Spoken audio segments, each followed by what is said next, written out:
ಓಂ ಶ್ರೀ ಗಣೇಶಾಯ ನಮಃ. ಓಂ ಶ್ರೀ ಗುರುಭ್ಯೋ ನಮಃ. ನಮಃ ಸೂರ್ಯ ಚಂದ್ರ ಮಂಗಳ ಬುಧಾಯ ಚ ಗುರು ಶುಕ್ರ ಶನಿಭ್ಯಶ್ಚ ರಾಹವೇ ಕೇತವೇ ನಮಃ. ನಮಸ್ತೆ.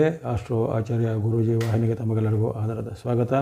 ಈ ವಾಹಿನಿನ ನಿರಂತರ ವೀಕ್ಷಿಸಿ ಪ್ರೋತ್ಸಾಹಿಸಿ ಸಬ್ಸ್ಕ್ರೈಬ್ ಮಾಡುವಂಥ ತಮಗೆಲ್ಲರಿಗೂ ಅನಂತ ಧನ್ಯವಾದಗಳನ್ನು ಸಲ್ಲಿಸುತ್ತಾ ತಮಗೆಲ್ಲರಿಗೂ ಹೊಸ ವರ್ಷದ ಹಾರ್ದಿಕ ಶುಭಾಶಯಗಳು. 2025 ವರ್ಷವು ತಮಗೆಲ್ಲರಿಗೂ ಆಯುರಾರೋಗ್ಯ ಶಕ್ತಿ ಜಯ ಲಾಭ ಸಿದ್ಧಿಗಳನ್ನು ತಂದುಕೊಡಲಿ. Happy new year 2025. ಈ ಒಂದು ವಿಶ್ಲೇಷಣೆಯಲ್ಲಿ ನಾವು ಮೀನರಾಶಿಯ 2025 ಒಂದು ಭವಿಷ್ಯವನ್ನು ಅವಲೋಕಿಸೋಣ. ಈಗಾಗಲೇ ಈ ವರ್ಷದ ಒಂದು ಜಾಗತಿಕ ಸಂಕ್ಷಿಪ್ತ ಫಲ ಜೊತೆಗೆ ಈ ವರ್ಷದಲ್ಲಿ ಉತ್ತಮ, ಮಧ್ಯಮ ಮತ್ತು ಸಂಕಷ್ಟಾದಿ ಫಲಗಳು ಯಾವ ರಾಶಿಗಳು ಇದೆ ಅನ್ನೋದರ ಒಂದು ಸಂಕ್ಷಿಪ್ತವಾದ ವಿಡಿಯೋವನ್ನು ಈಗಾಗಲೇ ಪ್ರಸಾರ ಮಾಡಿದ್ದೇನೆ. ಹಲವರು ಅದನ್ನು ವೀಕ್ಷಿಸಿದವರಿಗೆಲ್ಲ ಧನ್ಯವಾದಗಳು. ಯಾರೋ ವೀಕ್ಷಿಸಿಲ್ಲ ಆ ವಿಡಿಯೋನ ಸಹ ನೀವು ವೀಕ್ಷಣೆ ಮಾಡಿಕೊಳ್ಳಿ. ಅದರಲ್ಲಿ ಈ ವರ್ಷಕ್ಕೆ ಅನುಗುಣವಾದ ಒಂದು ಸಂಪೂರ್ಣವಾದ ಮಾಹಿತಿ ಜೊತೆಗೆ ಜಾಗತಿಕವಾದ ಹಲವಾರು 2025 ಫಲಗಳ ಸಹ ವಿಶ್ಲೇಷಣೆ ನಡೆಸಲಾಗಿದೆ. ಇನ್ನು ಮೀನರಾಶಿಯ ವಿಚಾರಕ್ಕೆ ಬಂದಾಗ ಮೀನರಾಶಿಯವರಿಗೆ ಈ ವರ್ಷವು ಸ್ವಲ್ಪ ಸವಾಲುಗಳ ವರ್ಷ ಆಗಿರುತ್ತೆ. ಅದರಲ್ಲಿ ಸಂಕಷ್ಟ ಫಲ ಅಥವಾ 7 ಬೀಳುಗಳ ವರ್ಷ ಅಂತ ಬಂಥ ರಾಶಿಗಳಲ್ಲಿ ನಿಮ್ಮ ಮೀನರಾಶಿಯು ಅಲ್ಲಿ ಅಡಕವಾಗಿರುತ್ತೆ. ಮೇಷ, ಕಟಕ, ಮಿಥುನ, ವೃಶ್ಚಿಕ ಮತ್ತು ಮೀನರಾಶಿಗಳಿಗೆ ಸ್ವಲ್ಪ 7 ಬೀಳುಗಳು ಅಂದರೆ ಸಮ್ಮಿಶ್ರವಾದ ಫಲಗಳು, ಸಂಕಷ್ಟ ಫಲಗಳು ಸ್ವಲ್ಪ ವ್ಯಕ್ತವಾಗಿರುತ್ತೆ. ನಿಮಗೆ ಈಗಾಗಲೇ ನಿಮಗೆ ಅರಿವಿಗೆ ಬಂದಿರುವಂತೆ ನಿಮ್ಮ ಈಗ ಒಂದು ಸಾಡೆಸಾತಿಯ ಒಂದು ಪೂರ್ಣ ಹಂತದಲ್ಲಿ ಇದ್ದೀರಾ. ಅದರಲ್ಲಿ ಈ ವರ್ಷದ ಒಂದು ಆರಂಭದ ತಿಂಗಳುಗಳು ಕಳೆದ ಬಳಿಕ ಮಾರ್ಚ್ ತಿಂಗಳ ಅಂತ್ಯದಲ್ಲಿ ಅಲ್ಲಿ ಮಾರ್ಚ್ 30ಕ್ಕೆ ಶನಿ ಮಹಾರಾಜರು ನಿಮ್ಮ ಜನ್ಮರಾಶಿಗೆ ಅಲ್ಲಿ ಪ್ರವೇಶ ಮಾಡಲಿದ್ದಾರೆ. ಹಾಗಾಗಿ ಸಾಡೆಸಾತಿಯ ಒಂದು ಇನ್ನೂ ಹೆಚ್ಚಿನ ಪರಿಣಾಮಗಳು ನಿಮ್ಮ ರಾಶಿಯ ಮೇಲೆ ಈ ವರ್ಷದಲ್ಲಿ ಆಗಲಿವೆ. ಹಾಗೆಯೇ ನಿಮಗೆ ಈ ದೀರ್ಘಾಚಾರಿ ಗ್ರಹಗಳಾದ ಗುರುವಿನ ಬೆಂಬಲ ಈ ವರ್ಷವೂ ಇರುವುದಿಲ್ಲ. ಹಾಗಾಗಿ ಗುರುವಿನ ಬೆಂಬಲದ ಕೊರತೆ ನಿಮ್ಮನ್ನು ಈ ವರ್ಷ ಕಾಡಲಿರುತ್ತೆ. ಇನ್ನು ರಾಹು ಕೇತುಗಳು ದೀರ್ಘಾಚಾರಿ ಗ್ರಹಗಳ ವಿಚಾರ ಗಮನಿಸಿದಾಗ ರಾಹು ನಿಮಗೆ ವರ್ಷ ಪೂರ್ತಿಯಾಗಿ ಅಲ್ಲಿ ಯಾವುದೇ ರೀತಿಯ ಉತ್ತಮ ಫಲವನ್ನು ಕೊಡುವಂಥ ಸಾಧ್ಯತೆ ಇರುವುದಿಲ್ಲ. ಇಷ್ಟು ದಿನ ನಿಮ್ಮ ಜನ್ಮದಲ್ಲಿದ್ದಂಥ ರಾಹು ಈಗ ನಿಮ್ಮ ಒಂದು ಹಿಂದಿನ ರಾಶಿ ಅಂದರೆ ಕುಂಭರಾಶಿಗೆ ಪರಿವರ್ತನೆಯಾಗಿ ಅಲ್ಲಿ ನಿಮ್ಮ ನಷ್ಟ ಭಾವದಲ್ಲಿ ರಾಹು ಬರ್ತಾ ಇದ್ದಾನೆ. ಹಾಗಾಗಿ ಇನ್ನು ಕೇತುವಿನ ಪರಿವರ್ತನೆ ಈ ವರ್ಷದಲ್ಲಿ ಆಗುವಂಥದ್ದು ಅದು ಸ್ವಲ್ಪ ಮಟ್ಟಿಗೆ ಮೇ 19 ಬಳಿಕ, ನಿಮಗೆ ಮೇ 18 ಇರೋದಿಲ್ಲ. ಮೇ 19ಕ್ಕೆ ಅಲ್ಲಿ ಕೇತು ಗ್ರಹದ ಪರಿವರ್ತನೆ ಆಗುವಂಥದ್ದು ಅದು ಸ್ವಲ್ಪ ಮಟ್ಟಿಗೆ ನಿಮಗೆ ಕೆಲವೊಂದು ವಿಚಾರಗಳಿಗೆ ಸಹಾಯಕವಾಗಿ ಬರ್ಬೋದು. ಹಾಗಾಗಿ ಅಲ್ಲಿ ದೀರ್ಘಾಚಾರಿ ಗ್ರಹಗಳ ಬೆಂಬಲದ ಕೊರತೆ ಇರುವ ಕಾರಣ ನಿಮಗೆ ಈ ವರ್ಷದಲ್ಲಿ ಸ್ವಲ್ಪ ಸಮ್ಮಿಶ್ರವಾದ ಫಲಗಳು, ಸಂಕಷ್ಟದ ಫಲಗಳು ಜೊತೆಗೆ ಈ ಶನಿ ಮಹಾರಾಜರ ವಿಶೇಷವಾದ ಪರೀಕ್ಷಾ ಕಾಲ ನಿಮಗೆ ಆಗಿರುತ್ತೆ. ಅಂದರೆ ಜನ್ಮದಲ್ಲಿ ಮಹಾರಾಜರು ಬಂದಾಗ ಅವರು ಆರೋಗ್ಯದ ಮೇಲೋ, ಹಣಕಾಸಿನ ಮೇಲೋ, ವ್ಯಕ್ತಿತ್ವದ ಮೇಲೋ ಜೊತೆಗೆ ನಮ್ಮ ಬೇರೆ ಬೇರೆ ರೀತಿಯ ಅಹಂಕಾರ ಅಂತ ಹೇಳ್ತೀವಲ್ಲ, ಬೇರೆ ಬೇರೆ ರೀತಿಯ ಈಗೋ ಅದನ್ನು ಯಾರೋ ಮುರಿಯುವಂತಹ ಒಂದು ವಿಶೇಷವಾದ ಅನೇಕ ರೀತಿಯ ಒಂದು ಘಟನೆಗಳು ಈ ವರ್ಷದಲ್ಲಿ ಆಗಲಿವೆ. ಹಾಗಾಗಿ ಮೀನರಾಶಿಯವರು ಈ ಒಂದು ಪರೀಕ್ಷೆಗೆ ನೀವು ಸಿದ್ಧರಾಗಿರಬೇಕು. ಅಂದರೆ ಶನಿಯ ಒಂದು ಕಾಟ ಪೀಡೆ ಅಂತ ಜನರ ಭಾಷೆಯಲ್ಲಿ ಒಂದು ಆಡು ಭಾಷೆಯಲ್ಲಿ ಬಂದಿದೆ.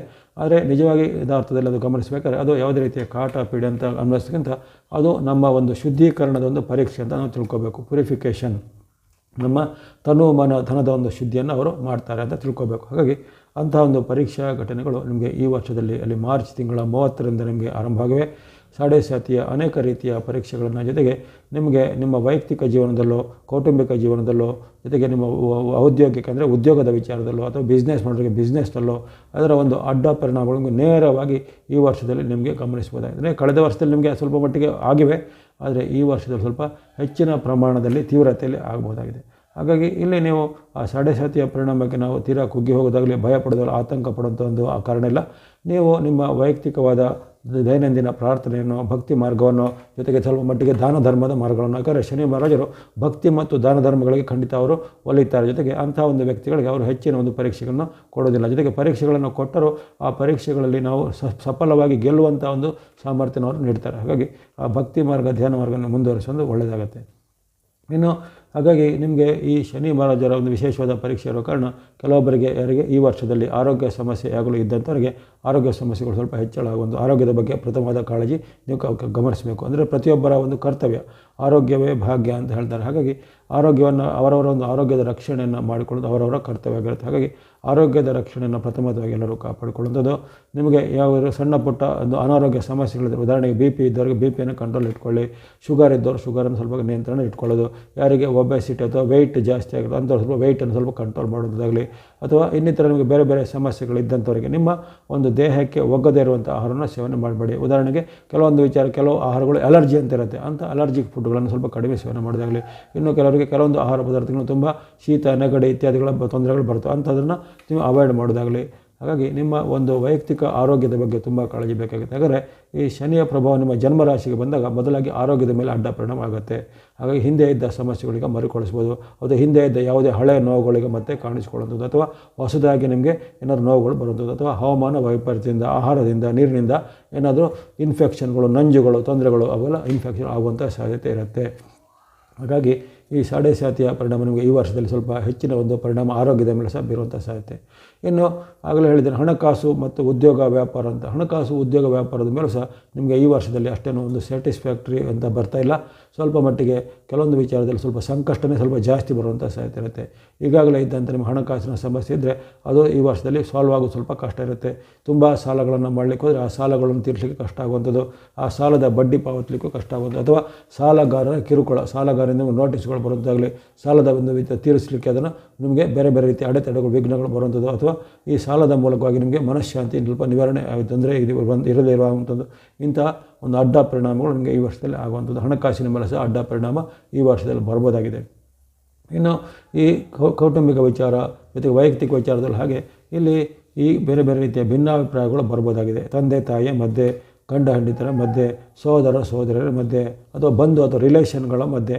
ಹಾಗಾಗಿ ಅಲ್ಲಿ ನಿಮ್ಮ ಬಾಂಧವ್ಯ ಹದಗೆಡುವಂಥ ಒಂದು ಘಟನೆಗಳು ಈ ವರ್ಷದಲ್ಲಿ ಹಲವಾರು ಬಾರಿ ಆಗ್ಬೋದು. ಜೊತೆಗೆ ಯಾವುದೇ ರೀತಿಯ ತಪ್ಪು ಅಭಿಪ್ರಾಯ ಅಥವಾ ಮಿಸ್ಅಂಡರ್ಸ್ಟ್ಯಾಂಡಿಂಗ್ ಅಂತ ಹೇಳ್ತೀವಲ್ಲ, ಅಂಥ ಒಂದು ತಪ್ಪು ಗ್ರಹಿಕೆ ಅಂತ ಹೇಳ್ತಾರೆ. ಆ ಮಿಸ್ಅಂಡರ್ಸ್ಟ್ಯಾಂಡಿಂಗ್ನಿಂದ ಅನೇಕ ರೀತಿಯ ಒಂದು ಕೌಟುಂಬಿಕವಾದ ಕಲಹಗಳು ಬರ್ಬೋದು. ಅನುಮಾನ ಅಥವಾ ಸಂಶಯದ ಭೂತಗಳು ಗಂಡ ಹೆಂಡತಿಯರ ಮಧ್ಯೆ ಬರ್ಬೋದು, ತಂದೆ ಮಕ್ಕಳು ಬರೋ. ಹಾಗಾಗಿ ಅನೇಕ ರೀತಿಯ ಅನುಮಾನದ ಘಟನೆಗಳ ಮೂಲಕ ಮನೆಯಲ್ಲಿ ಶಾಂತಿ ಹದಗೆಡಬಹುದಾಗಿದೆ. ಹಾಗಾಗಿ ಈ ವೈಯಕ್ತಿಕ ವಿಚಾರ, ಕೌಟುಂಬಿಕ ವಿಚಾರದಲ್ಲಿ ಸಹ ಈ ವರ್ಷದಲ್ಲಿ ತುಂಬ ಎಚ್ಚರಿಕೆ ಹೆಜ್ಜೆಯನ್ನು ಗಮನಿಸಬೇಕಾಗುತ್ತೆ. ಇನ್ನು ಏನಾದರೂ ನೀವು ಯಂತ್ರ, ವಾಹನ, ಉಪಕರಣ ಅಥವಾ ಮನೆ, ಭೂಮಿ ಕೊಳ್ಳಲಿಕ್ಕೆ ಈ ವರ್ಷ ತೊಗೋಬೋದಾ ಅಂತ ಹೇಳಿದರೆ ಖಂಡಿತವಾಗಿ ಅಷ್ಟೊಂದು ಉತ್ತಮವಾದ ಆಯ್ಕೆ ಈ ವರ್ಷದಲ್ಲಿ ನಿಮಗೆ ಇರೋದಿಲ್ಲ. ಅಷ್ಟೊಂದು ಉತ್ತಮವಾದ ಆಯ್ಕೆ ಇರೋದಿಲ್ಲ. ಯಾಕಂದರೆ ಜನ್ಮದಲ್ಲಿ ಶನಿ ಮಹಾಜರು ಬಂದಾಗ ಅಲ್ಲಿ ನೀವು ಮಾಡೋಂಥ ಯಾವುದೇ ರೀತಿಯ ಕೊಡುಕೊಳ್ಳುವಿಕೆ ಹರಿದು ಅಲ್ಲಿ ಏನಾದರೂ ಕುಂದುಕೊರತೆ ಬರ್ಬೋದು, ಕಾನೂನಿನ ಸಮಸ್ಯೆ ಬರ್ಬೋದು, ಅಥವಾ ನೀವು ಮೋಸ ಹೋಗುವಂಥ ಸಾಧ್ಯತೆ ನಾವು ನೋಡ್ತೇವೆ. ಎಷ್ಟೋ ಜನರು ಏನಾದರೂ ಭೂಮಿಗಾಗಿ ಅಥವಾ ಮನೆಗಾಗಿ ಹಣವನ್ನು ಕೊಟ್ಟು ಅಲ್ಲಿ ಮೋಸ ಹೋಗಿದಂಥದ್ದು, ಅಥವಾ ಕೆಲವರಿಗೆ ಈ ಯಾವುದೇ ರೀತಿಯ ದಾಖಲೆ ಪತ್ರ, ಡಾಕ್ಯುಮೆಂಟ್ಗಳು ಸರಿ ಇಲ್ಲದೇ ಇರುವಂಥ ಭೂಮಿಗಳು ಸಿಕ್ಕಿರುವಂಥದ್ದು, ಜೊತೆಗೆ ಯಾವುದೋ ಒಂದು ವಿವಾದಾತ್ಮಕವಾದ ಒಂದು ಕೇಸುಗಳಿಗೆ ಸಿಲುಕಿಕೊಳ್ಳುವಂಥದ್ದು, ಅಥವಾ ಕೆಲವರು ಇದರಲ್ಲಿ ನಿಮಗೆ ದೀರ್ಘವಾಗಿ ವಂಚನೆಯನ್ನೇ ಮಾಡೋದು. ಅಂದರೆ ಪೂರ್ತಿಯಾಗಿ ಯಾವುದೇ ಇನ್ನೊಬ್ಬರಿಗೆ ಸೇಲಾದಂಥ ಒಂದು ಸೈಟನ್ನು, ಭೂಮಿಯನ್ನು ನಿಮಗೂ ಸಹ ಸೇಲ್ ಮಾಡಿ ಅವರು ವ್ಯಾನಿಷ್ ಆಗ್ತಾರೆ. ಅಂದರೆ ಅವರು ಅಲ್ಲಿ ವಂಚನೆ ಮಾಡಿ ಪರಾರಿ ಆಗ್ತಾರೆ. ಅಂತಹ ಘಟನೆಗಳು ಜರುಗ್ತವೆ. ಅವೆಲ್ಲ ಈ ಸಾಡೆ ಸಾತಿಯ ಪ್ರಭಾವ, ಜೊತೆಗೆ ಇತರ ಗ್ರಹಗಳು ಸಹ ನಿಮಗೆ ಗುರುಬಲದ ಕೊರತೆ, ರಾಹುವಿನ ಬಂದು ವಿರುದ್ಧವಾದ ಪರಿಣಾಮ, ಇವೆಲ್ಲದರ ಮೂಲಕ ನೀವು ಅಂಥ ಒಂದು ಮೋಸಕ್ಕೆ, ವಂಚನೆಗೆ ಒಳಗಾಗುವಂಥ ಸಾಧ್ಯತೆ ಬರುತ್ತೆ. ಅಥವಾ ಯಾವುದೇ ಒಂದು ರೀತಿಯ ಯಂತ್ರ, ವಾಹನ ಕೊಂಡುಕೊಂಡ್ರೆ ಅದರಲ್ಲೆಲ್ಲ ನಿಮಗೆ ಡಿಫೆಕ್ಟ್ಗಳು ಬರೋದಾಗಲಿ, ಏನಾದರೂ ಪ್ರಾಬ್ಲಮ್ಗಳು ಬರೋದಾಗಲಿ, ಪದೇ ಪದೇ ಯಂತ್ರ, ವಾಹನಗಳು ಕೆಟ್ಟು ಹೋಗುವಂಥದ್ದು, ಈ ರೀತಿ ಎಲ್ಲದರಲ್ಲೂ ನಿಮಗೆ ಕಷ್ಟ ನಷ್ಟಗಳ ಒಂದು ಸಾಧ್ಯತೆ ಈ ವರ್ಷದಲ್ಲಿ ಕಂಡುಬರೋ ಕಾರಣ ಯಾವುದೇ ರೀತಿಯ ದೊಡ್ಡ ಯೋಜನೆಗಳು, ದೊಡ್ಡ ಮೊತ್ತದ ಪ್ರಮಾಣದ ಹೂಡಿಕೆ ಮಾಡೋದಾಗಲಿ, ದೊಡ್ಡ ಇನ್ವೆಸ್ಟ್ಮೆಂಟ್ ಮಾಡೋದಾಗಲಿ, ಹೊಸದರ ಏನಾದರೂ ಯೋಜನೆಗಳನ್ನು ಸ್ಟಾರ್ಟ್ ಮಾಡಲಿಕ್ಕೆ ಈ ವರ್ಷ ಮೀನರಾಶಿಗೆ ಅಷ್ಟೊಂದು ಉತ್ತಮವಾದ ಒಂದು ಕೆಲಸ ಕಾರ್ಯಗಳಿಗೆ, ಅದು ಸಾಧಕ ಬಾಧಕಗಳಿಗೆ ಉತ್ತಮವಾದ ಒಂದು ಫಲಿತಾಂಶಗಳು ಬರುವಂಥ ಸಾಧ್ಯತೆ ಕಡಿಮೆ ಇರುತ್ತೆ. ಇದು ಎಲ್ಲರಿಗೂ ಅಂತ ಅನ್ವಯ ಅಂತ ಅಲ್ಲ. ಕೆಲವೊಬ್ಬರಿಗೆ ಉತ್ತಮ ದಶಾಭುಕ್ತಿಗಳಿದೆ. ಉದಾಹರಣೆಗೆ ಯಾರೊಬ್ಬರಿಗೆ ಗುರು ದಶ ಬಂತು, ಚಂದ್ರ ದಶ ಇದೆ, ಅಥವಾ ಶುಕ್ರ ದಶದಲ್ಲಿ ಉತ್ತಮವಾದ ಭುಕ್ತಿಗಳೆಲ್ಲ ಇವೆ, ಅಂಥವರಿಗೆ ಸ್ವಲ್ಪ ಮಟ್ಟಿಗೆ ಇದು ಸಹಾಯ ಆಗ್ಬೋದು. ಅಂದರೆ ತುಂಬ ಅಡ್ಡ ಪರಿಣಾಮಗಳು ಬರದೆ ಅವರೊಂದು ಏನಾದರೂ ಯೋಜನೆಗಳಿಗೆ ಇವೆಲ್ಲ ಸಹಾಯಕ ಆಗ್ಬೋದು. ಆದರೆ ಸಾಮಾನ್ಯವಾಗಿ ರಾಶಿಗಳ ಮೇಲೆ ಗಮನಿಸಿದಾಗ ರಾಶಿಗಳ ಪರಿಣಾಮ ಅಷ್ಟೊಂದು ಉತ್ತಮವಾಗಿ ನಿಮಗೆ ಹೊಸದರ ಆರಂಭಕ್ಕೆ, ಹೊಸದನ್ನು ಕೊಳ್ಳಲಿಕ್ಕೆ, ಹೊಸ ಯೋಜನೆಗಳಿಗೆ ಈ ಮೀನರಾಶಿಯವರಿಗೆ ಈ ವರ್ಷ ಅಷ್ಟೇನೂ ಉತ್ತಮವಾಗಿ ಕಂಡು ಬರ್ತಿಲ್ಲ. ಅದರ ಬಗ್ಗೆ ಸ್ವಲ್ಪ ಮುನ್ನೆಚ್ಚರಿಕೆ ಹೆಜ್ಜೆ ಖಂಡಿತ ಬೇಕಾಗುತ್ತೆ. ಹಾಗಾಗಿ ಓವರಾಲ್ ಆಗಿ ಗಮನಿಸಿದಾಗ, ಅಂದರೆ ಸರಾಸರಿಯಾಗಿ ಗಮನಿಸಿದಾಗ ಈ ಮೀನರಾಶಿಯವರಿಗೆ 2025 ವರ್ಷವು ಸುಮಾರು 40 ಭಾಗದಷ್ಟು ಮಾತ್ರ ಉತ್ತಮ ಫಲ, 60 ಭಾಗದಷ್ಟು ಸ್ವಲ್ಪ ಸಮ್ಮಿಶ್ರ ಫಲ, ಸಂಕಷ್ಟ ಫಲ, ಅಥವಾ ಪರೀಕ್ಷೆಗಳನ್ನು, ನಾನಾ ರೀತಿಯ ಸವಾಲುಗಳನ್ನು, ಏಳು ಬೀಳುಗಳನ್ನು ಕೊಡುವಂಥ ಸಾಧ್ಯತೆ 60 ಭಾಗದಷ್ಟು ಕಂಡು ಬಂದಿದೆ. ಹಾಗಾಗಿ ನೀವು ಎಲ್ಲ ವಿಚಾರವಾಗಿ ಸ್ವಲ್ಪ ಮುನ್ನೆಚ್ಚರಿಕೆ ಹೆಜ್ಜೆ ಖಂಡಿತ ಈ ವರ್ಷದಲ್ಲಿ ಬೇಕಾಗತ್ತೆ ಮೀನರಾಶಿಯವರು. ಇವೆಲ್ಲವೂ ಈ ಸಂಕ್ಷಿಪ್ತವಾಗಿ ನಿಮಗೆ ಸರಾಸರಿಯಾಗಿ ಈ ವರ್ಷದಲ್ಲಿ ಏನೆಲ್ಲ ಫಲಗಳು ಆಗ್ಬೋದು ಅನ್ನೋ ಒಂದು ವಿವರಣೆಯನ್ನು ಕೊಟ್ಟಿದ್ದೇನೆ. ಇನ್ನು ಆಯಾ ತಿಂಗಳುಗಳಲ್ಲಿ ನೀವು ಯಾವ ರೀತಿ ಎಚ್ಚರಿಕೆ ಗಮನಿಸಬೇಕು, ಮತ್ತು ಯಾವ ತಿಂಗಳುಗಳಲ್ಲಿ ಸ್ವಲ್ಪ ಮಟ್ಟಿಗೆ ಚೇತರಿಕೆ ಇದೆ, ಯಾವ ತಿಂಗಳಲ್ಲಿ ನಾವು ಕೆಲಸ ಕಾರ್ಯಗಳನ್ನು ಸಾಧನೆ ಮಾಡ್ಬೋದು ಅನ್ನೋದರ ವಿಚಾರವಾಗಿ ಆಯಾ ತಿಂಗಳುಗಳಾಗಿ ಒಂದು ಮುನ್ನೋಟವನ್ನು ಗಮನಿಸೋಣ. ಮೊದಲು ಜನವರಿ ತಿಂಗಳಲ್ಲಿ ನಿಮಗೆ ವಿಶೇಷವಾದ ಉತ್ತಮ ಫಲ ಖಂಡಿತ ಬರುತ್ತೆ. ಜನವರಿ ತಿಂಗಳಲ್ಲಿ ವಿಶೇಷವಾಗಿ ರವಿಯ ಅನುಗ್ರಹ ನಿಮಗೆ ಒಂದು ಸಹಾಯಕ್ಕೆ ಬರುತ್ತೆ. ರವಿಯ ಅನುಗ್ರಹ, ಬುಧಾನುಗ್ರಹ, ಶುಕ್ರ ಅನುಗ್ರಹ ಇರುವ ಕಾರಣ ಅಲ್ಲಿಯ 3 ಗ್ರಹಗಳ ಒಂದು ವಿಶೇಷದ ಬೆಂಬಲ ನಿಮಗೆ ಹಳೆಯ ಎಲ್ಲ ಸಮಸ್ಯೆಗಳು ನಿವಾರಣೆ ಆಗಲಿಕ್ಕೆ, ಕೋರ್ಟು ಕಚೇರಿ ಕೆಲಸ, ಸರ್ಕಾರಿ ಕೆಲಸ, ದಾಖಲೆ ಪತ್ರಗಳ ಸಂಗ್ರಹ ಇತ್ಯಾದಿಗಳನ್ನು ಮಾಡಲಿಕ್ಕೆ ಆ ರವಿಯ ವಿಶೇಷವಾದ ಅನುಗ್ರಹ, ಅದೇ ರೀತಿ ವ್ಯಾಪಾರ ಹಣಕಾಸಿಗೆ ಸಂಬಂಧಪಟ್ಟ ಸಮಸ್ಯೆ ಬುಧನಿಂದ ನಿವಾರಣೆ ಆಗುತ್ತೆ. ಜೊತೆಗೆ ಶುಕ್ರನು ಹಾಗೆ ನಿಮಗೆ ಹಣಕಾಸಿನ ಹರಿವಿಗೆ ಆದಾಯಕ್ಕೆ ಸಹಾಯ ಮಾಡಲಿದ್ದಾನೆ. ಹಾಗಾಗಿ ಕನಿಷ್ಠ ನಿಮಗೆ 3 ಅಥವಾ 4 ಗ್ರಹಗಳು ಈ ತಿಂಗಳಲ್ಲಿ ಸಹಾಯಕ್ಕೆ ಬರಲಿವೆ. ಹಾಗಾಗಿ ಜನವರಿ ತಿಂಗಳು ಸ್ವಲ್ಪ ಆಶಾದಾಯಕವಾಗಿದೆ. ಹಾಗಾಗಿ ಯಾವುದೇ ರೀತಿಯ ಪೆಂಡಿಂಗ್ ಇದೆ ಕೆಲಸ ಕಾರ್ಯಗಳನ್ನು ಮಾಡಲಿಕ್ಕೆ, ಯಾರೋ ವ್ಯಕ್ತಿಗಳನ್ನು ಭೇಟಿ ಮಾಡಲಿಕ್ಕೆ, ಸರ್ಕಾರದ ಏನಾದರೂ ಕೆಲಸ ಕಾರ್ಯಗಳನ್ನು ಮಾಡಿಕೊಳ್ಳಿಕ್ಕೆ ಅಥವಾ ರಾಜಕೀಯ ಮೂಲದ ವ್ಯಕ್ತಿಗಳ ಮೂಲಕ ಕೆಲಸ ಕಾರ್ಯ ಮಾಡಿಕೊಳ್ಳಿಕ್ಕೆ ಅದನ್ನೆಲ್ಲ ಈ ತಿಂಗಳನ್ನು ಉಪಯೋಗಿಸ್ಕೊಳ್ಬೋದು. ಜನವರಿ ತಿಂಗಳಲ್ಲಿ ಇಂಥ ಒಂದು ವಿಚಾರಕ್ಕೆ ಉತ್ತಮ ಇದೆ. ಜೊತೆಗೆ ಯಾರು ಯುವಕರು, ವಿದ್ಯಾರ್ಥಿಗಳು, ಸಾಧಕರು ಇದ್ದರೆ ಅವರಿಗೆ ಸ್ವಲ್ಪ ಅವರ ಒಂದು ಸಾಧನೆಗೆ, ಪ್ರತಿಭೆಗೆ ಉತ್ತಮ ಪುರಸ್ಕಾರ ಬರುತ್ತೆ. ಇನ್ನು ಯಾರು ಕಲಾವಿದರು, ಮಾಧ್ಯಮದಲ್ಲಿ ಕೆಲಸ ಮಾಡೋರು, ಟಿ ವಿ, ಸಿನಿಮಾ ರಂಗ ಅಥವಾ ಮುಂತಾದ ಈ ಮನೋರಂಜನಾ ರಂಗದಲ್ಲಿ ಕೆಲಸ ಮಾಡೋರಿಗೆ ಈ ತಿಂಗಳಲ್ಲಿ ಅವಕಾಶಗಳು ಬರ್ಬೋದು ಅಥವಾ ಹೊಸ ಪ್ರಾಜೆಕ್ಟಲ್ಲಿ ನಿಮಗೆ ಒಂದು ಚಾನ್ಸ್ಗಳೆಲ್ಲ ಸಿಗುವಂಥದ್ದೆಲ್ಲ ಇರುತ್ತೆ. ಇನ್ನು ಇದಲ್ಲದೆ ಬೇರೆ ಈ ಸ್ವಂತ ಉದ್ಯಮ ಮಾಡೋರು, ಕೈಗಾರಿಕೆ ಇಂಡಸ್ಟ್ರಿ ಮಾಡೋರು ಅಥವಾ ಕೃಷಿ ಚಟುವಟಿಕೆ ಮಾಡೋರಿಗೆ ಸಹ ಜನವರಿ ತಿಂಗಳಲ್ಲಿ ಏನೋ ಒಂದು ಆಕಸ್ಮಿಕವಾದ ಲಾಭದ ಯೋಜನೆಗಳು ಕಂಡುಬರುತ್ತೆ. ಹಾಗಾಗಿ ಆರಂಭದ ಈ ವರ್ಷದ ತಿಂಗಳು ನಿಮಗೆ ಸ್ವಲ್ಪ ಮಟ್ಟಿಗೆ ಸೌಭಾಗ್ಯದಾಯಕವಾಗಿಯೂ ಅದೃಷ್ಟದಾಯಕವಾಗಿ ಕಂಡು ಬಂದಿದೆ. ಆ ಬಳಿಕ ಫೆಬ್ರವರಿ ತಿಂಗಳು ನಿಮಗೆ ಸ್ವಲ್ಪ ಅಷ್ಟೇನೂ ಉತ್ತಮ ಎಂದು ಕಂಡು ಬಂದಿಲ್ಲ.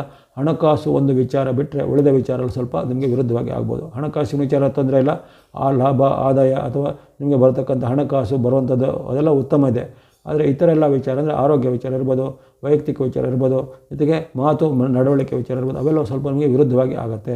ಹಾಗಾಗಿ ಈ ವಿಚಾರ ಸ್ವಲ್ಪ ಎಚ್ಚರಿಕೆ ಹೆಜ್ಜೆಬೇಕು. ಮಾತಿನಿಂದ ಜಗಳಗಳಾಗುತ್ತೆ, ಆರೋಗ್ಯದಲ್ಲಿ ಸಣ್ಣ ಪುಟ್ಟ ಏರ್ಪೇರು ಬರ್ಬೋದು, ಆಹಾರದಿಂದ, ನೀರಿನಿಂದ ಏನಾದರೂ ಹವಾಮಾನ ವೈಪರೀತ್ಯದಿಂದ ಆರೋಗ್ಯದಲ್ಲಿ ಏರ್ಪೇರು ಬರುವಂಥದ್ದು, ಇನ್ನು ಕೆಲವರಿಗೆ ಶ್ವಾಸಕೋಶದ ಸಮಸ್ಯೆ, ಇನ್ನು ಕೆಲವರಿಗೆ ಸರ್ಜರಿ ಅಥವಾ ಆಪರೇಷನ್ ಮಾಡುವಂಥ ನೆಸೆಸಿಟಿ ಎಲ್ಲ ಬರುವಂಥ ಸಾಧ್ಯತೆ ಇರುತ್ತೆ. ಹಾಗಾಗಿ ಆರೋಗ್ಯ ಮತ್ತು ವೈಯಕ್ತಿಕ ವಿಚಾರ ಎಚ್ಚರಬೇಕು. ಜೊತೆಗೆ ಉದ್ಯೋಗ ಸ್ಥಳದಲ್ಲಿ ನಿಮಗೆ ಮೇಲಾಧಿಕಾರಿಗಳಿಂದ ಕಿರುಕುಳ ಹೆಚ್ಚಳಾಗುತ್ತೆ, ಒತ್ತಡ, ಪ್ರೆಷರ್ಗಳು ಹೆಚ್ಚಳಾಗುತ್ತೆ. ಮನೆಯಲ್ಲಿಯೂ ಹಾಗೆ ಮನೆಯ ಸದಸ್ಯರ ಜೊತೆಗೆ ಭಿನ್ನಾಭಿಪ್ರಾಯಗಳು ಬರುವಂಥದ್ದು ಅಥವಾ ಭೂಮಿ ವ್ಯವಹಾರ ಅಥವಾ ಆಸ್ತಿ ಸಂಬಂಧಿತವಾದ ಏನಾದರೂ ವ್ಯವಹಾರಗಳಲ್ಲಿ ಏನಾದರೂ ನಿಮಗೆ ಕಲಹಗಳು, ವಾಗ್ವಾದಗಳು ಬರುವಂಥದ್ದು. ಕೌಟುಂಬಿಕ ಅಥವಾ ಪಿತ್ರಾರ್ಜಿತ ಆಸ್ತಿಗೆ ಸಂಬಂಧಪಟ್ಟ ಏನಾದರೂ ವಿವಾದಗಳು ಸ್ವಲ್ಪ ಜಾಸ್ತಿ ಆಗುವಂಥದ್ದು, ಅಲ್ಲಿ ಹೊಡೆದಾಟಗಳು, ಅದು ಬಡಿದಾಟ ಅಂದರೆ ಅಲ್ಲಿ ಹಿಂಸಾತ್ಮಕವಾದ ಏನಾದರೂ ಜಗಳಗಳು ಆಗುವಂಥ ಸಾಧ್ಯತೆ ಬರ್ಬೋದಾಗಿದೆ. ಹಾಗಾಗಿ ಅಂತಹ ವಿಚಾರಗಳು ಸ್ವಲ್ಪ ಎಚ್ಚರ ಹೆಜ್ಜೆ ಬೇಕಾಗುತ್ತೆ ಫೆಬ್ರವರಿ ತಿಂಗಳಲ್ಲಿ. ಮಾರ್ಚ್ ತಿಂಗಳು ಹಾಗೆಯೇ ಮಾರ್ಚ್ ತಿಂಗಳು ಸಹ ನಿಮಗೆ ಅಷ್ಟೊಂದು ಸಮಾಧಾನಕರವಾಗಿಲ್ಲ. ಎಲ್ಲವೂ ನಿಮ್ಮ ವಿರುದ್ಧವಾಗಿ ಆಗುವಂಥದ್ದು, ಎಲ್ಲ ಅಡ್ಡ ಪರಿಣಾಮಗಳು ಸ್ವಲ್ಪ ಜಾಸ್ತಿ ಆಗುತ್ತೆ. ಕೆಲವೊಂದು ವಿಚಾರದಲ್ಲಿ ಸ್ವಲ್ಪ ನಿಮಗೆ ಭಿನ್ನಾಭಿಪ್ರಾಯಗಳು ಹೆಚ್ಚಳಾಗುತ್ತೆ. ಅಂದುಕೊಂಡ ಕೆಲಸ ಕಾರ್ಯಗಳು ವಿಳಂಬ ಆಗುವಂಥದ್ದು, ವಿದ್ಯಾರ್ಥಿಗಳಿಗೂ ಯುವಕರಿಗೂ ಹಾಗೆ ಅವರ ಒಂದು ವಿರುದ್ಧ ಪರಿಣಾಮಗಳು ಆಗುವಂಥದ್ದು, ನಿಮ್ಮ ಮೇಲೆ ಆರೋಪ ಆಪಾದನೆಗಳು ಬರುವಂಥದ್ದು, ಇನ್ನು ಕೆಲವೊಬ್ಬರ ಮೇಲೆ ಕೇಸ್ಗಳು ಅಥವಾ ದಾವೆಗಳು ದಾಖಲಾಗುವಂಥ ಸಾಧ್ಯತೆ ಇರುತ್ತೆ. ಹಾಗಾಗಿ ಯಾವುದೇ ರೀತಿ ಅತಿರೇಕದ ವರ್ತನೆಗೆ ಅಥವಾ ಯಾವುದೇ ರೀತಿ ಹಿಂಸಾತ್ಮಕವಾದ ಜಗಳಗಳಿಗೆಲ್ಲ ಹೋಗಬೇಡಿ. ಮಾತಿನ ವಾಗ್ವಾದಗಳಿಂದ, ಕಲಹಗಳಿಂದ ತೊಂದರೆ ಆಗುತ್ತೆ. ವಿರುದ್ಧ ಲಿಂಗದವರಿಂದ ಅಂದರೆ ಸ್ತ್ರೀಯರಿಗೆ ಪುರುಷರಿಗೆ ಸ್ತ್ರೀಯಿಂದ ಏನಾದರೂ ತೊಂದರೆಗಳು ಈಗ ನಿರ್ಮಾಣ ಆಗುತ್ತೆ. ಹಾಗಾಗಿ ಆ ಬಗ್ಗೆ ಸ್ವಲ್ಪ ಎಚ್ಚರಿಕೆ ಹೆಜ್ಜೆ ಮಾರ್ಚ್ ತಿಂಗಳಲ್ಲಿ ಬೇಕಾಗುತ್ತೆ. ಮುಂದೆ ಏಪ್ರಿಲ್ ತಿಂಗಳು ನಿಮಗೆ ಅಷ್ಟೇನು ಉತ್ತಮವಾಗಿ ಬರ್ತಾಯಿಲ್ಲ. ಏಪ್ರಿಲ್ ತಿಂಗಳಲ್ಲೂ ಹಾಗೆಯೇ ಆಗಲೇ ನಿಮಗೆ ಶನಿ ಮಹಾರಾಜರು ಮಾರ್ಚ್ ತಿಂಗಳ ಕೊನೆಯ ತಿಂಗಳಲ್ಲಿ ನಿಮಗೆ ರಾಶಿಗೆ ಬರ್ತಿದ್ದಾರೆ. ಹಾಗಾಗಿ ಅಲ್ಲಿ ಬೆಂಕಿಯಿಂದ ಬಾಣಲೆಗೆ ಅಂತ ಒಂದು ಮಾತಿದೆ. ಹಾಗಾಗಿ ಹಿಂದೆ ಇದ್ದ ಸಂಕಷ್ಟಗಳು, ಹಿಂದೆ ಇದ್ದ ತೊಂದರೆಗಳೆಲ್ಲ ಅದು ಕಂಟಿನ್ಯೂ ಆಗುತ್ತೆ. ಅಂದರೆ ಯಾವುದು ಸಾಲ್ವ್ ಆಗುತ್ತೆ ಅನ್ನೋದೇನು ಸಾಧ್ಯತೆ ಇಲ್ಲ. ಕೇವಲ ಹಣಕಾಸಿಗೆ ಸಂಬಂಧಪಟ್ಟು ಸ್ವಲ್ಪ ಪರವಾಗಿಲ್ಲ, ಉಳಿದ ವಿಚಾರ ಎಲ್ಲ ಸ್ವಲ್ಪ ನಿಮಗೆ ಅನೇಕ ರೀತಿಯ ಸಮಸ್ಯೆಗಳು, ಸವಾಲುಗಳು ಬರ್ಬೋದು. ಆರೋಗ್ಯದಲ್ಲೂ ಏರ್ಪೇರು ಬರ್ಬೋದು, ಮನೆಯಲ್ಲೂ ಕಲಹದ ವಾತಾವರಣ ಬರ್ಬೋದು. ಜೊತೆಗೆ ಈ ಕಚೇರಿಗಳಲ್ಲೂ ಅಥವಾ ಉದ್ಯೋಗ ಸ್ಥಳದಲ್ಲಿ ಸಾಗಿ ಮೇಲಾಧಿಕಾರಿಗಳ ಜೊತೆ ಜಟಾಪಟಿ, ಸಹೋದ್ಯೋಗಿಗಳ ಜೊತೆಗೆ ನಿಮ್ಮ ಮೇಲೆ ಏನಾದರೂ ಆರೋಪಗಳು ಬರುವಂಥದ್ದು ಮುಂತಾದ ಘಟನೆಗಳು ಏಪ್ರಿಲ್ ತಿಂಗಳಲ್ಲಿ ಸಹ ಕಂಟಿನ್ಯೂ ಆಗುತ್ತೆ. ಹಾಗಾಗಿ ಅಲ್ಲಿನೂ ನಿಮಗೆ ಅಷ್ಟೊಂದು ಸಮಾಧಾನಕರ ವಾತಾವರಣ ಇರೋದಿಲ್ಲ. ಹಾಗಾಗಿ ಸ್ವಲ್ಪ ಎಚ್ಚರಿಕೆ ಹೆಜ್ಜೆ ಖಂಡಿತ ಬೇಕಾಗುತ್ತೆ.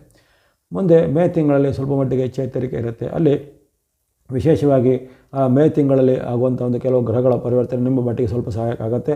ಅಲ್ಲಿ ರವಿಯ ಒಂದು ವಿಶೇಷವಾದ ಅನುಗ್ರಹ, ಶುಕ್ರನ ಅನುಗ್ರಹ, ಜೊತೆಗೆ ಅಲ್ಲಿ ಆಗುವಂಥ ಒಂದು ರಾಹು ಕೇತುಗಳ ಪರಿವರ್ತನೆಯಲ್ಲಿ ಕೇತು ನಿಮಗೆ ಮೇ ತಿಂಗಳ 19ರಿಂದ ನಿಮಗೆ ಪೂರಕವಾಗಿ ಬರ್ತಾ ಇದ್ದಾನೆ. ಅದು ಕೇತು ನಿಮಗೆ ಷಷ್ಠದ ಸ್ಥಾನದಲ್ಲಿ ಬರ್ತಾ ಇರೋ ಕಾರಣ ಆ ಕೇತುವಿನ ಬೆಂಬಲ ನಿಮಗೆ ಕೆಲವೊಂದು ವಿಚಾರಕ್ಕೆ ಸ್ವಲ್ಪ ಸಹಾಯ ಆಗುತ್ತೆ. ಷಷ್ಠದಲ್ಲಿ ಬರುವಂಥ ಕೇತುವಿಂದಾಗಿ ಆಕಸ್ಮಿಕ ಧನಲಾಭ ಆಗುತ್ತೆ. ವ್ಯಾಪಾರ ವೃತ್ತಿಯಲ್ಲಿ, ಉದ್ಯೋಗದಲ್ಲಿ ಮುನ್ನಡೆ ಆಗುವಂಥದ್ದು. ಕೆಲವೊಬ್ಬರಿಗೆ ಅವರಿಗೆ ಹಿಂದೆ ಕಾಡ್ತಿದ್ದ ಯಾವುದೇ ಸಮಸ್ಯೆಗಳು ಈಗ ನಿವಾರಣೆ ಆಗುತ್ತೆ. ಆರೋಗ್ಯ ಸಮಸ್ಯೆ ಇರ್ಬೋದು, ಹಣಕಾಸಿನ ಸಮಸ್ಯೆ ಇರ್ಬೋದು, ಮತ್ತು ಇನ್ನಿತರ ಯಾವುದೇ ನಿಮಗೆ ವೈಯಕ್ತಿಕ ಸಮಸ್ಯೆಗಳಿದ್ದರೆ ಅದು ಆಕಸ್ಮಿಕವಾಗಿ ಮೇ ತಿಂಗಳ 19ರ ಬಳಿಕ ನಿವಾರಣೆ ಆಗುವಂಥ ಸಾಧ್ಯತೆ ಇರುತ್ತೆ. ಹಾಗಾಗಿ ಅಂಥ ವಿಚಾರ ಸ್ವಲ್ಪ ಮಟ್ಟಿಗೆ ಪರವಾಗಿಲ್ಲ. ರವಿ ಅಥವಾ ಸೂರ್ಯನ ಅನುಗ್ರಹ ನಿಮಗೆ ಮೇ ತಿಂಗಳಲ್ಲಿ ಬರ್ತಾ ಇರುವ ಕಾರಣ ಯಾವುದೇ ರೀತಿಯ ಸರ್ಕಾರದ ಕೆಲಸ, ಕೋರ್ಟ್ ಕಚೇರಿ ಕೆಲಸಕ್ಕೆ ಸ್ವಲ್ಪ ಅನುಕೂಲವಾದ ಪರಿಣಾಮಗಳು ಆಗುತ್ತೆ. ಜೊತೆಗೆ ಈ ಕೌಟುಂಬಿಕವಾದ ವಿವಾದಗಳಿದ್ರೆ ಅವು ಸ್ವಲ್ಪ ಮಟ್ಟಿಗೆ ಶಾಂತವಾಗುತ್ತೆ. ಗಂಡ ಹೆಂಡತಿ ರಿಲೇಷನ್, ತಂದೆ ಮಕ್ಕಳ ರಿಲೇಷನ್ಶಿಪ್ ಇವೆಲ್ಲ ಸ್ವಲ್ಪ ಮಟ್ಟಿಗೆ ಉತ್ತಮವಾಗಿ ಅಭಿವೃದ್ಧಿ ಆಗುವಂಥ ಸಾಧ್ಯತೆ ಮೇ ತಿಂಗಳಲ್ಲಿ ಬರುತ್ತೆ. ಹಾಗಾಗಿ ನಿಮಗೆ ಆರಂಭದ ಅಲ್ಲಿ ಜನವರಿ ಉತ್ತಮ ಬಂತು, ಫೆಬ್ರವರಿ, ಮಾರ್ಚ್, ಏಪ್ರಿಲ್ ಅಷ್ಟು ಉತ್ತಮವಾಗಿ ಬಂದಿಲ್ಲ, ತುಂಬ ಸಂಕಷ್ಟ ಅಂತ ಬಂತು. ಆ ಬಳಿಕ ಮೇ ತಿಂಗಳಲ್ಲಿ ಸ್ವಲ್ಪ ಚೇತರಿಕೆ ಆಗುತ್ತೆ. ಹಾಗಾಗಿ ಮೇ ತಿಂಗಳಲ್ಲಿ ಬರುವಂಥ ಈ ಉತ್ತಮವಾದ ಅವಕಾಶವನ್ನು ಬಳಕೆ ಮಾಡಿಕೊಳ್ಳಿ. ಯಾವುದೇ ರೀತಿಯ ಪ್ರಯತ್ನಗಳಿಗೆ ಸಫಲತೆ ಇದೆ. ಉದ್ಯೋಗಕ್ಕೆ ಪ್ರಯತ್ನ ಮಾಡಿ ಉದ್ಯೋಗ ಸಿಗುವಂಥದ್ದು, ವ್ಯಾಪಾರ ಅಭಿವೃದ್ಧಿ ಮಾಡಲಿಕ್ಕೆ ವ್ಯಾಪಾರ ಅಭಿವೃದ್ಧಿ ಮಾಡಲಿಕ್ಕೆ ಅವಕಾಶಗಳು ಸಿಗುವಂಥದ್ದು. ಇನ್ಯಾರು ವಿದೇಶಕ್ಕೆ ಹೋಗಲಿಕ್ಕೆ ಅವಕಾಶ ಅಂತ ಕೇಳ್ತಾರೆ. ಹಾಗಾಗಿ ವಿದೇಶದ ಉದ್ಯೋಗ, ವಿದೇಶದ ಒಂದು ವಿದ್ಯೆಗೆ ಹೋಗುವಂಥವರೆಗೆ ಮೇ ತಿಂಗಳಿಂದ ಅಲ್ಲಿ ಕೇತುವಿನ ವಿಶೇಷವಾದ ಬೆಂಬಲ ನಿಮಗೆ ಸಹಾಯಕ ಬರ್ತಾ ಇದೆ. ಅಂಥ ಅವಕಾಶಗಳು ಮೇ ತಿಂಗಳಿಂದ ನಿಮಗೆ ಅನುಕೂಲವಾಗಿ ಖಂಡಿತ ಬರುತ್ತೆ. ಆ ಬಳಿಕ ಜೂನ್ ತಿಂಗಳ ವಿಚಾರ ಗಮನಿಸಿದಾಗ ಜೂನ್ನಲ್ಲಿ ಸ್ವಲ್ಪ ಮಟ್ಟಿಗೆ ಉತ್ತಮವಾದ ಫಲ ನಿರೀಕ್ಷೆ ಮಾಡ್ಬೋದು. ಬುಧನ ಅನುಗ್ರಹ, ಮಂಗಳ ಅನುಗ್ರಹ, ಕೇತು ಶುಕ್ರರ ಅನುಗ್ರಹ ಇರೋ ಕಾರಣ ವ್ಯಾಪಾರ, ವೃತ್ತಿ, ಉದ್ಯೋಗ, ಹಣಕಾಸು ಎಲ್ಲ ತುಂಬ ಚೇತರಿಕೆ ಆಗುತ್ತೆ. ಹಳೆಯ ಸಮಸ್ಯೆಗಳ ನಿವಾರಣೆ ಆಗುತ್ತೆ. ಆರೋಗ್ಯ ಸುಧಾರಣೆ, ಮನಸ್ಸಿಗೆ ನೆಮ್ಮದಿ ಕೊಡುವಂತಹ ಘಟನೆಗಳು, ಮಿತ್ರರಿಂದ ನಿಮಗೆ ಸಹಾಯ ಆಗುವಂಥದ್ದು, ಬಂಧುಗಳಿಂದ ಸಹಾಯ ಆಗುವಂಥದ್ದು, ಆಸ್ತಿ ವಿವಾದಗಳು ಅವೆಲ್ಲ ವಿವಾದಗಳಿಗೆ ಪರಿಹಾರ ಆಗುವಂಥದ್ದು ಮುಂತಾದ ಹಲವಾರು ಉತ್ತಮ ಫಲಗಳು ಆಗಲಿವೆ. ಕೆಲವರಿಗೆ ಆಕಸ್ಮಿಕ ಧನಲಾಭ ಯೋಜನೆ ಸಹ ಈ ತಿಂಗಳಲ್ಲಿ ಖಂಡಿತ ಕಂಡುಬರುತ್ತೆ. ಹಾಗಾಗಿ ಈ ಜೂನ್ ತಿಂಗಳು ಸಹ ನಿಮಗೆ ಪೂರಕವಾಗಿರುತ್ತೆ. ವ್ಯಾಪಾರಿಗಳಿಗೆ, ಉದ್ಯೋಗಿಗಳಿಗೆ ಅಥವಾ ಇನ್ನಿತರ ಸಾಧಕರಿಗೆ, ಯುವಕರಿಗೆ ಅನೇಕ ಅವಕಾಶಗಳು ಬರ್ಬೋದಾಗಿದೆ. ಜೊತೆಗೆ ಭೂಮಿಗೆ ಸಂಬಂಧಪಟ್ಟ ಏನಾದರೂ ವಿವಾದಗಳಿದ್ರೆ ಅದು ಈ ತಿಂಗಳಲ್ಲಿ ಪರಿಹಾರ ಆಗುತ್ತೆ. ಭೂಮಿ ಕೊಳ್ಳೋದು, ಮನೆ ಕೊಳ್ಳೋದು ಅಥವಾ ರಿಜಿಸ್ಟ್ರೇಷನ್ ಎಲ್ಲ ಮಾಡಲಿಕ್ಕೆ ಮುಂದುವರಿದಂತಹ ಘಟನೆಗಳು ಅದು ಈ ತಿಂಗಳಲ್ಲಿ ಸ್ವಲ್ಪ ಮಟ್ಟಿಗೆ ಅದಕ್ಕೆ ಒಂದು ತಾತ್ಕಾಲಿಕವಾದ ಪರಿಹಾರಗಳು ಈ ತಿಂಗಳಲ್ಲಿ ಬರ್ಬೋದಾಗಿದೆ. ಆ ಬಳಿಕ ಜುಲೈ ತಿಂಗಳು ಸಹ ನಿಮ್ಮ ಪಾಲಿಗೆ ಉತ್ತಮನೇ ಇರುತ್ತೆ. ಶುಕ್ರ ಅನುಗ್ರಹ, ಕೇತುವಿನ ಬೆಂಬಲ, ಮಂಗಳ ಸಹ ನಿಮಗೆ ಪೂರಕವಾಗಿ ಬರಲಿದ್ದಾನೆ. ಹಾಗಾಗಿ ಅನೇಕ ವಿಚಾರಗಳಲ್ಲಿ ಆಕಸ್ಮಿಕ ಲಾಭ ಆಗುವಂಥದ್ದು, ಉದ್ಯೋಗಿಗಳಿಗೆ ಉದ್ಯೋಗದಲ್ಲಿ ಪ್ರಗತಿ ಇದೆ. ಹೊಸ ಉದ್ಯೋಗಕ್ಕೆ ಟ್ರೈ ಮಾಡಿ ಉದ್ಯೋಗ ಸಿಗುವಂಥದ್ದು, ಸರ್ಕಾರದ ಕೆಲಸ, ಕೋರ್ಟ್ ಕಚೇರಿ ಕೆಲಸಗಳು ಸಹ ನಿಮಗೆ ಸಫಲತೆ ದೊರಕುವಂಥದ್ದು, ಆರೋಗ್ಯದಲ್ಲಿ ಸುಧಾರಣೆ, ಮನಸ್ಸಿಗೆ ನೆಮ್ಮದಿ ಕೊಡುವಂಥ ಘಟನೆ ಜುಲೈ ತಿಂಗಳಲ್ಲಿ ಸಹ ಆಗಲಿವೆ. ಅದನ್ನು ಚೆನ್ನಾಗಿ ಸದುಪಯೋಗಪಡಿಸಿಕೊಳ್ಳಿ. ಹಾಗಾಗಿ ಗಮನದಲ್ಲಿಟ್ಟುಕೊಳ್ಳಿ, ಮೇ, ಜೂನ್, ಜುಲೈ ನಿಮಗೆ ಅತ್ಯಂತ ಉತ್ತಮ ಫಲ ಕೊಡುವಂಥ 3 ತಿಂಗಳಾಗಿವೆ. ಆರಂಭದಲ್ಲಿ ನಿಮಗೆ ಅಷ್ಟು ಉತ್ತಮ ಬಂದಿಲ್ಲ, ಆದರೆ ಮೇ, ಜೂನ್, ಜುಲೈನಲ್ಲಿ ಸ್ವಲ್ಪ ಉತ್ತಮ ಫಲಗಳು ನಿಮಗೆ ಖಂಡಿತ ಒತ್ತು ಸಹಾಯಕ್ಕೆ ಬರಲಿವೆ. ಆ ಬಳಿಕ ಆಗಸ್ಟ್ ತಿಂಗಳು ಅಷ್ಟೇನು ಉತ್ತಮ ಇಲ್ಲ. ಆಗಸ್ಟ್ನಲ್ಲಿ ತುಂಬ ಒಂದು ಎಚ್ಚರಿಕೆ ಹೆಜ್ಜೆ ಬೇಕು. ಆರೋಗ್ಯ ಆರೋಗ್ಯ ಹದಗೆಡ್ಬೋದು, ಆರೋಗ್ಯದಲ್ಲಿ ಗಂಭೀರ ಸಮಸ್ಯೆ ಬರ್ಬೋದು. ಕೆಲವರಿಗೆ ಆಸ್ಪತ್ರೆಗೆ ದಾಖಲಾಗುವಂಥದ್ದು ಅಥವಾ ಆಪರೇಷನ್, ಸರ್ಜರಿ ಅಂಥ ಘಟನೆಗಳು ಕೆಲವರಿಗೆ ಅಗತ್ಯ ಬೀಳುವಂಥದ್ದು. ಜೊತೆಗೆ ಮನೆಯಲ್ಲಿ ಸಹ ಕಲಾದ ವಾತಾವರಣ, ಹಣಕಾಸಿನ ಖರ್ಚು, ನಾನಾ ರೀತಿಯ ಖರ್ಚುಗಳು ಬರುವಂಥದ್ದು, ಅನಾವಶ್ಯಕ ಖರ್ಚುಗಳು ಬರುವಂಥದ್ದು, ಆಕಸ್ಮಿಕವಾಗಿ ಏನಾದರೂ ಒಂದು ಸಣ್ಣ ಪುಟ್ಟ ಅಪಾಯಗಳು ಘಟನೆ ಆಗುವಂಥದ್ದು. ಹಾಗಾಗಿ ಆರೋಗ್ಯ ವಿಚಾರ, ವಾಹನ ಚಲಾವಣೆ ವಿಚಾರ, ಯಂತ್ರ ವಾಹನಗಳ ಒಡನಾಟ ವಿಚಾರಗಳು ತುಂಬ ಎಚ್ಚರಿಕೆ ಹೆಜ್ಜೆ ಬೇಕು. ಮಾತಿನ ವಿಚಾರ ನಿಗಾ ಬೇಕು. ಮಾತಿನಲ್ಲಿ ಪದೇ ಪದೇ ಕಲಹಗಳು, ಜಗಳಗಳು ಆಗವೆ. ಜೊತೆಗೆ ದೀರ್ಘ ಪ್ರಯಾಣ ಅಥವಾ ದೂರ ಪ್ರಯಾಣ ಮಾಡೋರು ಸ್ವಲ್ಪ ಮುನ್ನೆಚ್ಚರಿಕೆ ಹೆಜ್ಜೆ ಖಂಡಿತ ಬೇಕಾಗುತ್ತೆ ಈ ಒಂದು ಸೆಪ್ಟೆಂಬರ್ ತಿಂಗಳಲ್ಲಿ. ಮುಂದೆ ಅಕ್ಟೋಬರ್ ತಿಂಗಳು. ಅಕ್ಟೋಬರ್ನಲ್ಲಿ ಸ್ವಲ್ಪ ಪರವಾಗಿಲ್ಲ, ಸ್ವಲ್ಪ ಮಟ್ಟಿಗೆ ಚೇತರಿಕೆ ಇರುತ್ತೆ. ಆದರೆ 100ಕ್ಕೆ 100 ಉತ್ತಮ ಅಂತಲ್ಲ, ಸುಮಾರು 100ಕ್ಕೆ ಒಂದು 50 ಭಾಗ ಸ್ವಲ್ಪ ಸುಧಾರಣೆ ಆಗುವಂಥ ಸಾಧ್ಯತೆ ಇರುತ್ತೆ. ಸಣ್ಣ ಮಟ್ಟಿಗೆ ವ್ಯಾಪಾರ, ಉದ್ಯೋಗದಲ್ಲಿ ಅಭಿವೃದ್ಧಿ ಆಗ್ಬೋದು.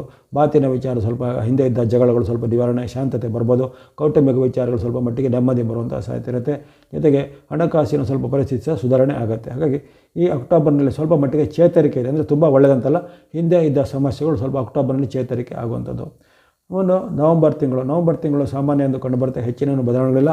ಅಕ್ಟೋಬರ್ಗಿಂತ ಸ್ವಲ್ಪ ಮಟ್ಟಿಗೆ ಬೆಟರ್. ಅಂದರೆ ಅಕ್ಟೋಬರಲ್ಲಿ ಒಂದು 50% ಒಳ್ಳೆಯದಂದರೆ ಈ ನವಂಬರ್ನಲ್ಲಿ ಸ್ವಲ್ಪ 50ರಿಂದ 60% ಸ್ವಲ್ಪ ಒಳ್ಳೆಯದಾಗ್ಬೋದು. ಉಳಿದ 40% ಸ್ವಲ್ಪ ಸಮಸ್ಯೆಗಳು, ಏರುಪೇರುಗಳು, ಅಡೆತಡೆಗಳು ಇದ್ದೇ ಇರ್ತವೆ. ಹಾಗಾಗಿ ಅಲ್ಲಿ ಎಲ್ಲ ಮುನ್ನೆಚ್ಚರಿಕೆ ನೀವು ಗಮನಿಸಲೇಬೇಕು. ಯಾಕಂದರೆ ಎಲ್ಲಿವರೆಗೂ ನಿಮಗೆ ಜನ್ಮದಲ್ಲಿ ಶನಿ ಇರ್ತಾರೋ ಅಲ್ಲಿವರೆಗೂ ನೀವು ಯಾವುದೇ ರೀತಿಯ ನೆಗ್ಲಿಜೆನ್ಸ್ ಮಾಡಬೇಡಿ, ಯಾವುದೇ ರೀತಿಯ ಒಂದು ಆತುರಕ್ಕೆ ಹೋಗಬೇಡಿ, ಯಾವುದೇ ರೀತಿಯ ತಪ್ಪು ಕೆಲಸಗಳಿಗೆ ನೀವು ಅಥವಾ ಬೇರೆ ಬೇರೆ ರೀತಿಯ ಅಪರಾಧ ಕೃತ್ಯನೋ ಇನ್ನಿತರ ಕೃತ್ಯಗಳು ಕೈ ಹಾಕಲಿಕ್ಕೆ ಹೋಗಬೇಡಿ. ಅವೆಲ್ಲ ನಿಮಗೆ ಮುಳು ಆಗಿ ಅಥವಾ ನಿಮಗೆ ಅದು ಗಂಭೀರವಾದ ಒಂದು ಬೆಲೆ ತೆರಬೇಕಾದಂಥ ಘಟನೆಗಳಾಗಿ ಪರಿವರ್ತನೆ ಆಗ್ಬೋದಾಗಿದೆ. ಇನ್ನು ವರ್ಷದ ಕೊನೆಯ ತಿಂಗಳು ಡಿಸೆಂಬರ್ ಮಟ್ಟಿಗೆ ಸ್ವಲ್ಪ ಮಟ್ಟಿಗೆ ನಿಮಗೆ ಉತ್ತಮವಾದ ಚೇತರಿಕೆ ಖಂಡಿತ ಬರುತ್ತೆ. ಅಲ್ಲಿ ನಿಮಗೆ ಸೂರ್ಯ ಅನುಗ್ರಹ, ಮಂಗಳ ಅನುಗ್ರಹ, ಶುಕ್ರ ಅನುಗ್ರಹ ಇವೆಲ್ಲವೂ ಬರೋದ್ರ ಕಾರಣ ಜೊತೆಗೆ ಚಂದ್ರನು ಸಹ ನಮಗೆ ಆ ತಿಂಗಳಲ್ಲಿ ಪೂರಕವಾಗಿ ಬರಲಿದ್ದಾನೆ.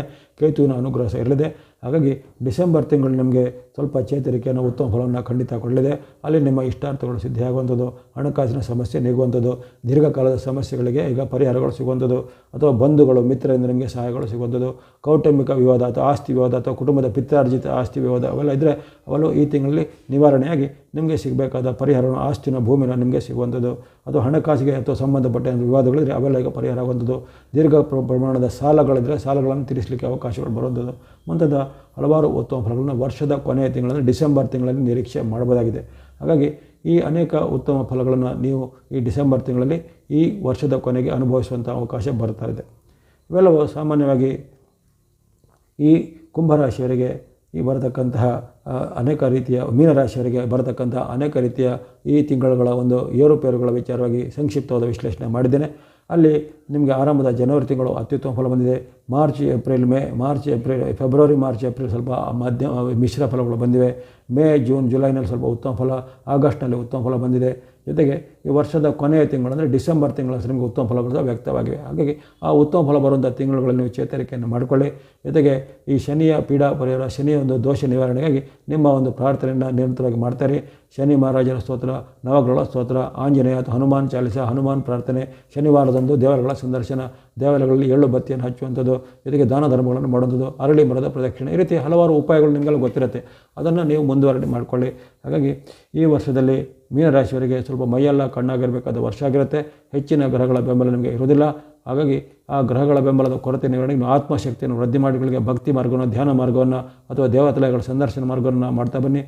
ಎಲ್ಲ ಮೀನರಾಶಿಯವರಿಗೆ 2025 ವರ್ಷವು ಆಯುರ್ವರ್ಗ ಶಕ್ತಿ ಜಯಲಾಭ ಸಿದ್ಧಿ ಸುಖಗಳನ್ನು ತಂದುಕೊಡಲಿ. ನಿಮ್ಮೆಲ್ಲರ ಪ್ರೋತ್ಸಾಹಕ್ಕೆ ಮತ್ತೊಮ್ಮೆ ಧನ್ಯವಾದಗಳು. ಮುಂದೆ ನಿಮ್ಮ ಪ್ರೋತ್ಸಾಹ ನಿರಂತರ ಸಿಗ್ತಾ ಇರಲಿ. ಸಬ್ಸ್ಕ್ರೈಬ್ ಮಾಡಿ ಪ್ರೋತ್ಸಾಹಿಸಿ. ಹ್ಯಾಪಿ ನ್ಯೂ ಇಯರ್ ಹಾಗೂ ಹೊಸ ವರ್ಷದ ಹಾರ್ದಿಕ ಶುಭಾಶಯಗಳು. ಸರ್ವೇಷಾಂ ಸನ್ಮಂಗಳಾನಿ ಭವಂತು.